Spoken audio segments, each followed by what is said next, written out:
Congress BRS రెండు ఒకటేనని BJP Medak MP Raghunandan Reddy ఆరోపించారు. ఆ రెండు పార్టీలు నాణానికి బొమ్మ బొరుసు లాంటివని, కలిసి కొట్లాడతారు, కలిసి పోటీ చేస్తారని విమర్శించారు.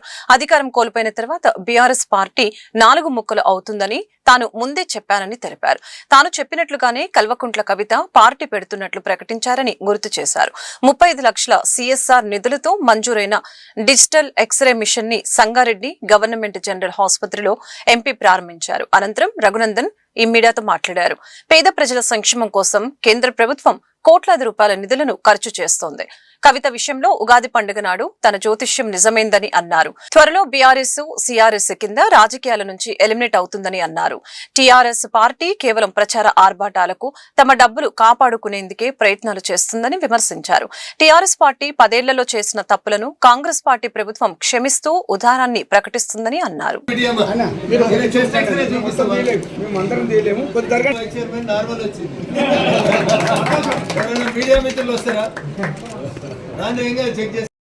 సంగారెడ్డి జిల్లాని దేశంలోనే మొట్టమొదటిసారిగా టీవీ లేనటువంటి జిల్లాగా మార్చాలని అధికారులకు కూడా ఈ సందర్భంగా సవినయంగా విజ్ఞప్తి చేస్తా ఉన్నాం. థ్యాంక్ యూ అనండి.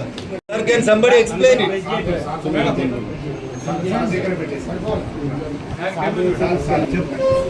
రాష్ట్ర రాజకీయాల్లో మరో కొత్త పార్టీ పెడతామని రఘునందన్ రావు ఏడాది క్రితం చెప్పిన జోస్యాన్ని నిజం చేస్తూ శ్రీమతి కల్వకుంట్ల కవిత గారు కొత్త రాజకీయ పార్టీని పెడుతున్నట్టు ప్రకటించినారు.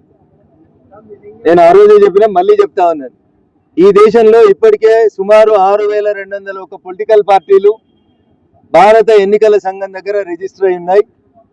కొత్తగా ఇంకో పార్టీని స్థాపించబోతున్నందుకు నేను వారికి స్వాగతం తెలియజేస్తూ, ప్రజాస్వామ్య దేశంలో ఎవరికైనా పొలిటికల్ పార్టీ పెట్టుకునేటువంటి స్వేచ్ఛ ఉంది, హక్కు ఉన్నది.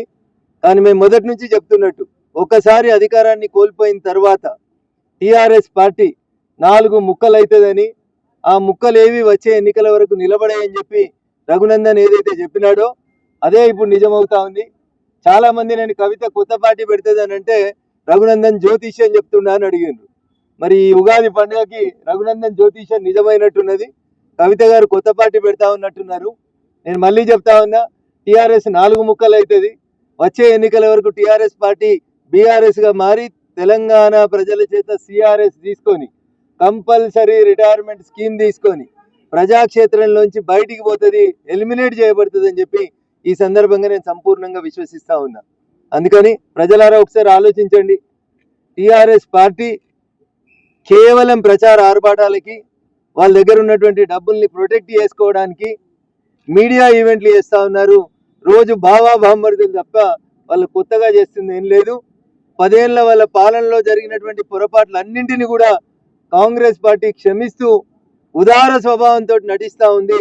చివరికి ఆ ఇద్దరు ఒకటే అందుకే ఈ ప్రయత్నం తాపత్రయం తప్ప ఇంకొకటి కాదు. ఏ రోజైనా కాంగ్రెస్ వేరు, టీఆర్ఎస్ వేరు కాదు.